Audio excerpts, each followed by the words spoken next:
सासूबाई सुनेपेक्षाही दिसायला खूप सुंदर होती. तिला तीन तीन मुलं असून सुद्धा तिला मुलं नसल्यासारखी ती वागत होती. अशी का वागत होती आणि ती अशी का राहत होती याच्या पाठचं कारण शोधण्यासाठी सुनबाईने विचार केला की आता सासूबाईंचा पाठला करायचा. सासूबाई एवढ्या छान नटून थटून कुठे रोज रोज जातात. म्हणून एके दिवशी सासूबाईंच्या रूममध्ये सुनबाई लपून बसते. सुनबाईने जे बघितले तिच्या पायाखालची जमीनच सरकली. माझ्या सासूचे सुंदरतेचे चर्चे सगळ्या गावात होते. माझी सासू दिसायला खूप सुंदर आणि छान होती.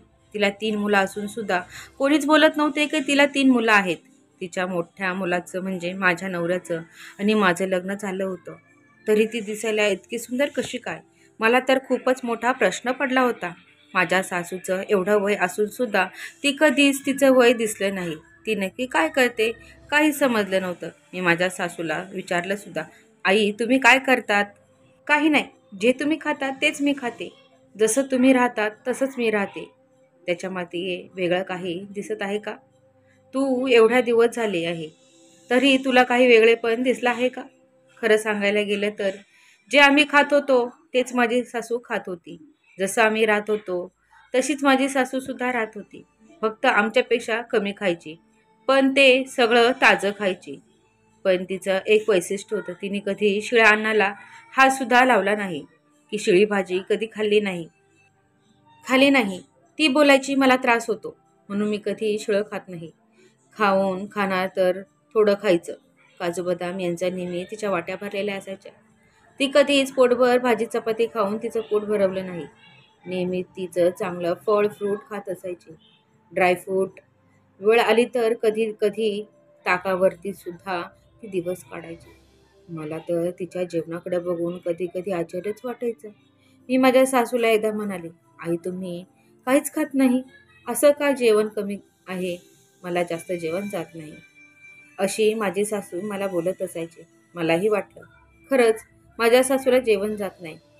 मीही काही जास्त जबरदस्ती केली नाही. कारण ज्याचे त्याचे खाण्यापिण्याचे एक नियम असतात.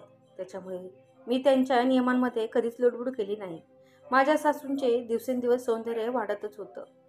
हे मी माझ्या सासूकडे पाहतच राहायचे. मी एवढी जवान असून सुद्धा माझ्या अवताराचा बेअवतार झाला होता. सकाळी उठायचं, सगळ्यांचा डब्बा, नाश्ता, जेवण, पाणी याच्यातच माझा दिवस कुठे निघून जायचा हेच मला कळत नव्हतं. पण माझ्या सासूंचं बाकी सगळं काही मजेत चाललं होतं. मी त्यांच्याकडे पाहून आश्चर्यच असायची. तरीही त्या मला घरामध्ये सुद्धा मदत करत असायच्या. कधी कांदा कापून दे, तर कधी लसूण सोलून दे, तर कधी कपडे धुवून घे, तर कधी भांडे घासून घे. अशा माझ्या सासू मला मधून मला मदतसुद्धा करायच्या.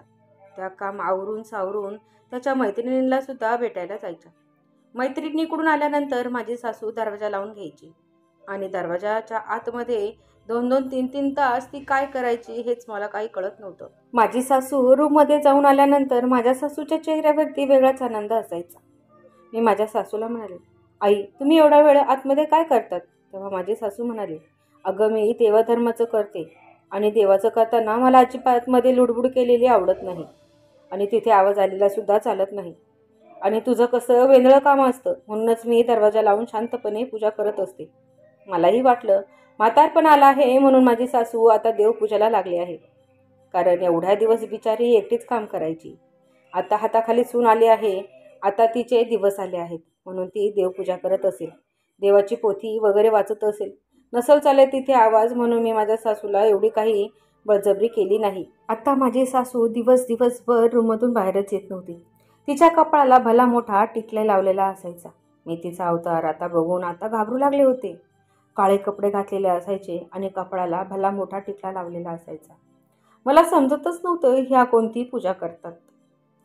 ते आता त्यांचा रात्रंदिवस पूजा करायचं वाढलंच होतं. त्यांनी माझ्याशी बोलणं सुद्धा कमी केलं होतं. त्या घरामध्ये कोणाशीच बोलत नव्हत्या. त्या एकांतात शांत बसून असायच्या. त्यांनी जेवण आता सोडण्यातच जमा केलं होतं. तरी माझी सासू एकदम यंग दिसत होती. मी जेवायला दिल्यानंतर त्या मला आता खुनून सांगायच्या, मला जेवण नको बस, तर मला खुनाने सांगायच्या. मी त्यांना एके दिवशी खूप बळजबरी केली. त्यांना बोलायला लावलं, तुम्ही असं का करत आहेत? मला एकटीला करमत नाही. तुम्ही माझ्याशी बोलला नाही तर मला करमणार नाही. तुम्ही बोला ना. तेव्हा त्या मला म्हणू लागल्या. मी मौन धरला आहे. मला कोणाशीही बोलायचं नाही. जोपर्यंत माझं मौन संपत नाही तोपर्यंत तूही माझ्याशी बोलू नको. त्यांनी 1 महिन्याचा मौन धरला होता. मला तर घर नुसतं खायलाच उठलं होतं. माझ्या सासूचं असं वागणं मला आवडत नव्हतं. मी सगळं काम आवरून माझी सासू त्यांच्या मैत्रिणीच्या घरून येण्याच्या आधीच तिच्या रूममध्ये मी लपून बसले. सासू नक्की कोणत्या देवाची पूजा करते आणि काय करते ते मला बघायचं होतं. ते तिच्या रूममध्ये आल्यानंतर तिने दरवाजा लावून घेतला आणि 2-3 मिनटं तिच्या बेडवरती बसली. ग्लासात पाणी होतं. पाणी पिल्यानंतर लगेचच माझी सासू जिथे चटाई टाकून ठेवली होती तिथे चटाई काढली आणि तळघरामध्ये गेली. मी पहिल्यांदा तळघर बघितल्यानंतर मला आश्चर्याचाच धक्का बसला. आमच्या घराला तळघर आहे हे मला पहिल्यांदा समजलं होतं. ती तळघरात गेल्यानंतर ती पूजेला बसली. पूजा करताना तिने अशी वेगळी सामग्री घेऊन आली होती की ते बघून माझी सुद्धा पायाखालची जमीनच सरकली. काळा बावला, लिंबू, टाचण्या मी सगळं बघून थक्क झाले. मोठं रिंगण आखलं होतं. त्याच्यामध्ये लाल रंगाची देवी एक पुतळा बसवला होता आणि त्या देवीला ती जागृत करण्याचा प्रयत्न करत होती. ती बोलत होती, मी तुला एक मुलगी आणि मुलगा बळी देते, पण माझी जवानी अशीच टिकून ठेवू दे. ती काय बोलत होती ते मला अजिबात समजत नव्हतं. पण तिने हे सगळं बोलताना थोडं थोडं मला ऐकायला येत होतं. एक मुलगा आणि एक मुलगी देईल ते मला नक्की समजलं होतं. मी विचार करत होते, हे नक्की काय चालू आहे. मी त्यावेळेस व्हिडिओ काढून सेव्ह करून ठेवला. मी माझ्या नवऱ्याला दाखवण्याचा प्रयत्न केला. त्याने ते सगळं दृश्य बघितल्यानंतर माझ्या नवऱ्याचा सुद्धा माझ्यावरती विश्वासच नव्हता. कारण ती माझी सासूच वाटत नव्हती. तिने एवढा स्वतःचा अवतार बदलून घेतला होता आणि ती जे खात पित होती ते बघून तर माझ्याही पायाखालची जमीनच सरकली. तिने एका थैलीमध्ये बकऱ्याचं रक्त घेऊन आली होती आणि ते कच्चं रक्त ती पिताना मी बघितलं. मला हे बघितल्यानंतर खूपच भीती वाटू लागली होती. मी कसं तरी माझा जीव मुठीत घेऊन बसले होते. मला असं वाटलं होतं माझी सासू खरंच खूप चांगली असेल, पण माझी सासू सगळ्यात घाणेरडी आणि वाईट होती. माझ्या सासूची ती पूजा होईपर्यंत मी तशीच बसून राहिले होते. तिने देवाला जे कबूल केले होते त्या ऐकल्यानंतर माझ्याही पायाखालची जमीन सरकली होती. ती काय काय करत होती त्याचा व्हिडिओ मी काढला होता. माझ्या नवऱ्याने बघितला, पण माझा नवरा म्हणत होता, तू काहीही कोणाचंही बघते. आजकाल तू जास्त सिरियल बघते म्हणून तुला ह्या सगळ्याच गोष्टींचा भास होत आहे. मी माझ्या नवऱ्याला जीव तोडून सांगण्याचा प्रयत्न केला. त्यांनी मी जास्त हट्ट करते म्हणून ते बघितले आणि ते पाहिल्यानंतर त्यांना सुद्धा आपली स्वतःची आई अशी वागवू शकते याचा सुद्धा स्वतःवरती विश्वास बसला नव्हता. आम्ही प्लॅनिंग केला, कारण दुसऱ्याचा जीव जाणं काही चांगली गोष्ट नाही आणि आपल्या घराला तळमजला आहे हे तुम्हाला माहिती होतं का? माझा नवरा म्हणाला, मी लहानाचा मोठा झालो, पण आपल्या घराला तळमजला आहे हेच मी पहिल्यांदाच तुझ्या तोंडून ऐकत आहे. मी कधीच आईच्या रूममध्ये लहान असतानाच झोपलो होतो, पण आता मोठा झालो आहे तेव्हापासून मी त्या रूममध्ये गेलोसुद्धा नाही. पण मला तळमजला आहे याचं काहीच माहिती नाही. मी त्यांना म्हणाले, तुम्ही सगळे कोटारले लोक आहेत. माझ्यापासून सगळं लपवलं. माझा नवरा शपथ घेऊ लागला होता. मला खरंच या गोष्टीची काहीच कल्पना नाही. आता आम्ही एक प्लॅन केला. माझा नवरा आधी तळघरामध्ये जाऊन लपला होता. माझी सासू तिच्या मैत्रिणीकडून आली आणि तिने पुस्तक काढून जे रोजचं सामान आणलं होतं ते सगळं आणून आणि ते रक्तसुद्धा ती घेऊन आली होती. घरी जेवायचं नाही आणि बोकडाचं रक्त ती रोज पित होती. हा कोणता नियम? ना उपवास, ना तापवास, ना सण, ना वार, तरीही ती रक्त पिली. माझ्या नवऱ्याला सुद्धा तिची कळस येऊ लागली होती. आई अशी वागेल याचा डोळ्यावरती त्याचा भरोसाच नव्हता. मी बाहेरून पोलिसांना फोन केला. पोलीस घराबाहेर आले, पण त्यांना सांगितलं, हॉर्नचा अजिबात आवाज नको आणि तुम्ही साध्या कपड्यांमध्ये या. तुम्ही पोलीस आहेत हे माझ्या सासूला कळता कामा नये. जेव्हा पोलीस आले तेव्हा एकदम नॉर्मल बाईकवरती आले आणि मी त्यांना माझ्या सासूच्या रूममध्ये घेऊन गेले. माझ्या नवऱ्याने रूमची खोली आधीच उघडी ठेवली होती.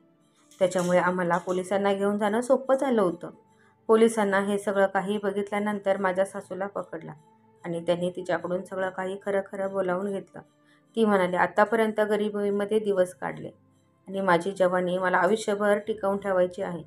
मला माझी जवानी कमी झाली नाही पाहिजे, म्हणून मी हे सगळं काही प्रयोग माझ्यासाठी करत आहे. माझ्या सासूचं बोलणं आणि सगळं काही मंत्रोच्चारसुद्धा व्हिडिओमध्ये कैद झाले होते.